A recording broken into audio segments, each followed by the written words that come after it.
안녕하세요. 대단히 반갑습니다. 진도준 6 나무위키 제15회 시간적 배경 2002년 2004년 오세영과 함께 채권단 및 정부 관계자를 만난다.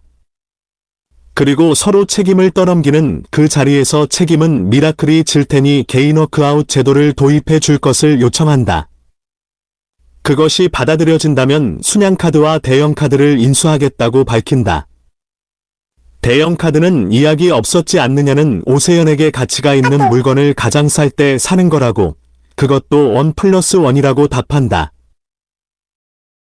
그리고 진양철 회장의 일주기 추모 행사 당일, 행사 전 도주는 가족 대표로 추도사를 준비하던 영기를 찾아와 순양카드의 채권단위 회의에서 순양카드가 정상화됐음을 인정했다고 말한다. 순양카드를 인수한 기관이 채무를 전부 변제했고, 그렇게 영기가 도준으로부터 사들인 순양카드의 채권은 무용지물이 되어버린다. 그렇게 되어 영기에게 양도된 순양물산의 지분은 그대로 도준의 소유가 되어 이미 순양물산의 차명 지분을 가지고 있던 자금으로 다 사들인 도준은 순양물산의 최대 주주로 등극한다. 한편 대기업으로부터 자금을 모집, 대선 자금을 공여한 혐의를 받은 신민당의 법률고문이 검찰에 소환 조사되고, 대통령의 특별 지시로 불법 대선 자금에 대한 수사를 지시받은 최창재 법무부 장관은 기자회견에서 여야와 성역에 관계없이 철저히 수사할 것임을 밝힌다. 법률고문은 수사 과정에서 배우의 진도준이 있다고 말한다. 그렇게 서민영은 곧장 미라클로 쳐들어가 진도준을 긴급 체포하여 신문하기 시작한다. 그러나 이는 진동기와 진도준 사이 이중간첩이었던 하인석의 특수한 신분을 이용한 더디였다. 이를 알아챈 민영은 하인석의 자금 조달 당시 참관했던 백상무의 신병을 확보하고, 순양가의 전통인 토사구팽을 알고 있던 백상무는 가지고 있던 증거를 이용해 동기를 고발해버린다. 검찰에 잡힌 동기는 본인이 배우가 아니라고 잡아떼지만 이미 증거는 넘쳐나는 상황. 영기가 본인을 돕지 않을 것이란 사실을 통보받자 영기 또한 불법 대선 자금 공여에 관여했다는 사실을 불어버린다. 사실 이 모든 일은 도준이 계획한 일이었다. 세연을 이용해 백상무의 공금 횡령 정황을 임명투서로 진해준에게 전달, 백상무의 신임을 떨어뜨려 동기로 하여금 백상무를 토사구팽하도록 설계하고, 이를 계산한 도준은 세연에게 백상무가 배신하도록 설득하라 지시한다.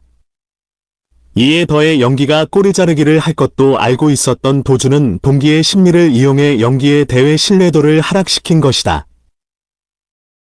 이에 영기는 순양의 경영진을 소집하여 성준을 압박, 과거에 자신이 진양철 대신 감옥에 간 것처럼 성준이 자신 대신 감옥에 가기를 종용한다. 하지만 이를 눈치채고 있던 현민은 성준을 자신의 갤러리로 부르고 고야의 크로노스를 보여주며 아버지를 배신하라고 말한다. 이에 성준은 검찰의 수사에 응하며 포토라인에 서고, 그 자리에서 곧장 영기가 순양의 모든 책임을 지고 있다고 발언해버린다. 영기 일가와 동기 일가가 모두 순양 주주들에게 신뢰를 잃어버리고, 그때를 틈타 도준은 기자와의 인터뷰를 통해 순양 마이크로의 비자금 7천억 원을 모두 사회에 환원하겠다고 말한다. 순양에게 신뢰를 잃었던 국민들은 도준에게 응원을 보내기 시작하고, 차기 주주총회에서 순양 회장으로 선임된다. 그 후 순양박물관으로 가 진양철의 초상화 앞에 서면서 자신의 복수가 이제 끝났는지, 아니면 자신이 드디어 당신의 손자가 된 건지는 모르겠지만 지금 이 순간은 당신이 그립다면서 세상을 떠난 진양철을 향해 예를 갖춘다. 신문실에서 신문을 보며 민영에게 2004 아테네 올림픽 여자 역도 75kg 초과급 결선에서 장미란 선수가 은메달을 따면 다시 시작하자고 말했던 도준은 이 예언이 그대로 진행됨을 알게 된 민영에게 전화를 걸고 우리 만날 때 된 거 맞냐고 묻고는 금방 가겠다고 말하고 순양박물관에서 민영을 만나러 향한다. 하인석이 운전하는 차를 타고 민영을 만나러 가던 도준은 앞차가 길을 막고 있어 잠시 정차하고, 도준은 앞차가 고장난 것 같으니 조금만 기다려보고 가자고 말한다. 그렇게 기다리던 중 도준의 차량 뒤로 대형 트럭이 달려와 곧장 도준이 타고 있던 체어맨을 받아버린다. 앞에 서 있던 차와 뒤에서 들이받은 차 사이에 낀 도준의 차는 처참히 찌그러져 버리고 크게 다친 상태에서 어렵사리 눈을 떠서 옆에 서 있는 윤현우를 보고 도준은 예외가 없는 법칙이었다. 지난 생에 일어난 일은 이번 생에도 기어이 일어나고야 말았다. 그리고 나를 죽인 사람은 나였다. 고 독백한다. 윤현우 제1회 시간적 배경 2022년 공간적 배경 서울특별시 튀르키예 이스탄불 등 1997년 외환위기 때 어머니는 돌아가셨고 당시 아진 자동차에 다니다가 실직한 아버지와 행시 준비를 하던 동생을 부양하며 가장 노릇을 하고 있다. 그래서 고졸 특채 출신으로 오너 일가의 수발을 들며 개처럼 일한다. 창업주 흉상 제막식 직전에 진영기 회장이 쓰러지고 갑자기 도망친 진성준 부회장을 설득하다가 골프채에 맞기도 하는 등 다이나믹한 일이 많았지만 어떻게든 수습한다. 검찰의 압수수색에 대비해 자료를 없애던 중 마이크로 프로젝트라는 기밀 문서를 통해 해외로 빠져나간 비자금 파일을 발견하고 김주련 본부장에게 보고하지만 무시당한다. 하지만 자기가 친 사고를 수습해준 것에 고마워하는 진성준에게 격려를 받자 비자금에 대해 직보하고 해외로 가 비자금을 찾아오라는 지시를 받는다. 해외은행에서 비자금을 꺼내왔지만 누군가의 사주를 받은 부사수 심경민 대리에게 돈을 뺏기고 외국인 갱단의 총에 맞아 바다로 떨어져 사망한다. 이후 진씨 일가의 막내 진도준으로 태어나며 다시 기회를 얻게 된다.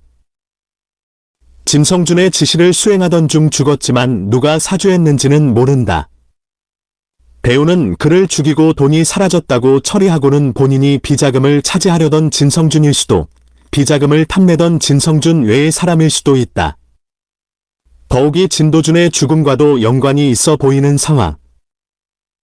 총상 이후 10일간 현생에서 큰 부상을 입고 진도준이라는 환상으로 살아가는 시점에서 그 세계관에 본 윤현우와는 별개로 윤현우가 존재한다.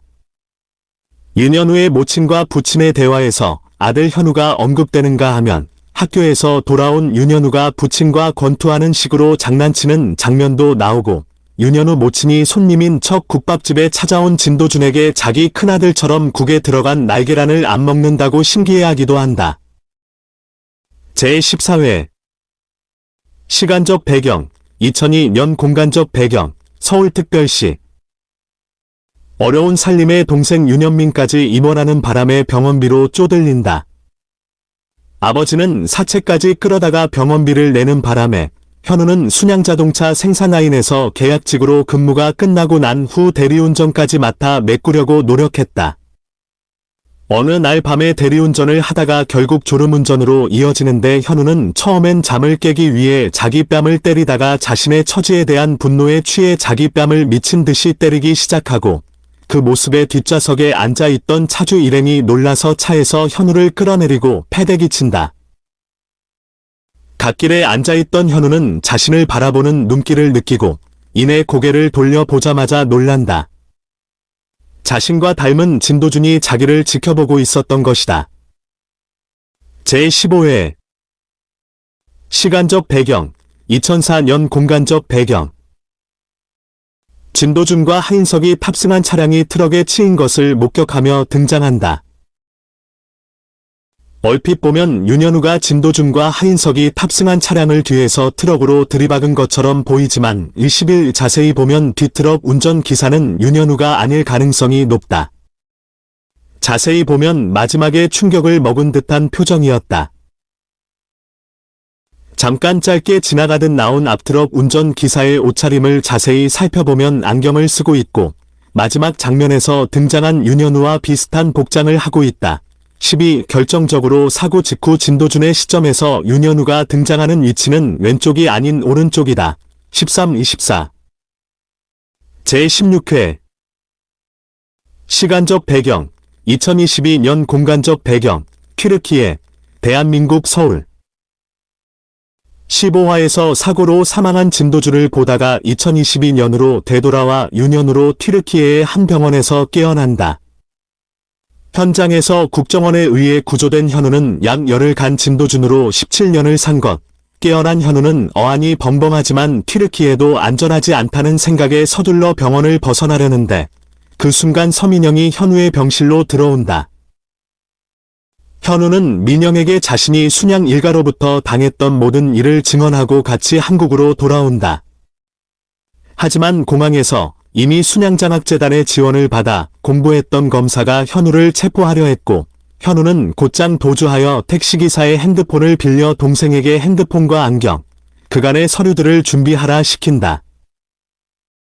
서울의 집으로 돌아오려던 현우는 순양의 감찰관들에게 고개 숙이던 아버지를 보게 되고 아버지에게 자신 때문에 고개 숙이지 말라 말한다. 동생으로부터 모든 준비물을 받은 현우는 민영을 찾아와 순양 마이크로 내역서와 모든 서류를 민영에게 넘긴다. 다음 날 민영은 신경민 대리와 7천억 원의 소재는 파악하지 못했지만 현우의 횡령 사건이 자신에게로 넘어와 증거불충분을 목표로 한 불구속 수사를 진행하겠다고 말한다.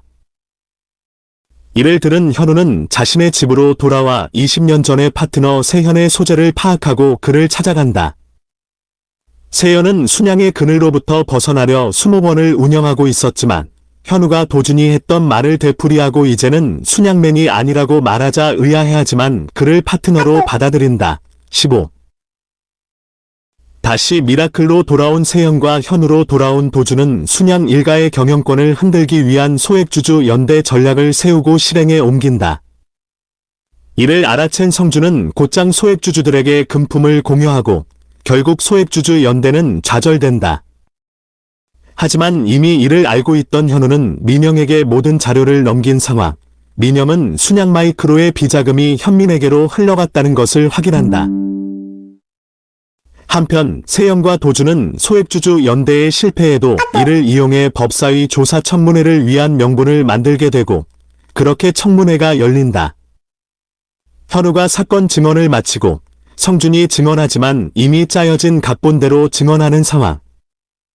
살인교사를 증언할 국정원 직원이 증언대에 설 차례였지만 순양의 술수로 오지 못하고 그 대신 인석이 청문회장에 나타나 20년 전 도준의 사고를 증언하고 그 범인으로 현우를 지목한다. 16. 그러다가 현우의 모습이 도준과 비슷하자 현우를 도준으로 착각하여 여기서 도망치라고 소리 지르다가 강제 퇴정당한다. 결국 20년간 입막음을 당했던 인석이 알코올성 치매를 앓고 있었다는 것이 밝혀지고 증거 능력이 무효화된다. 도준의 사건 당시 현우는 김주령과의 약속으로 사건 현장에서 차를 대놓고 있었다. 그런데 약속의 대상이 현장에 오지 않았고 그 현장에서 도준이 사고로 사망한 것, 사고를 겪은 현우는 패닉에 빠지고 김주련의 앞에서 발악하지만 계약을 끊겠다는 협박과 회유에 결국 자리를 뜬다. 자리를 박차고 나와 경찰에 신고하려던 현우는 셔츠를 입고 모여서 사무실로 들어가는 순양 사원들의 모습을 보게 되고 결국 굴복해 전화를 끊어버리고 다시 돌아간다. 그로부터 현우는 그가 회사 생활 내내 가지고 있던 신조를 교육받고 현재의 현우로 살아가게 된다. 교육을 받고 손을 씻을 때 본인이 느꼈던 감정이 진도준의 얼굴을 씻고 싶었기 때문임을 깨달은 현우는 동생을 시켜 집에서 USB 속 파일을 전송하도록 한다. 17. 파일을 전송받은 현우는 청문회장에서 이를 바로 틀어버리고 본인이 진도준 사망 사건의 공범임을 밝힌다. 18. 또한 이 속에는 김주령과 진영기의 목소리가 나란히 담겨 있었고 성주는 반잭의 정치인들의 압박에 못 견디고 결국 현우에게 경로한다. 결국 기자들은 이 모든 사실을 보도하고 여론은 들끓는다. 하지만 영기는 사망하고 범국민적으로 순양에 대한 불매운동으로 이어진다.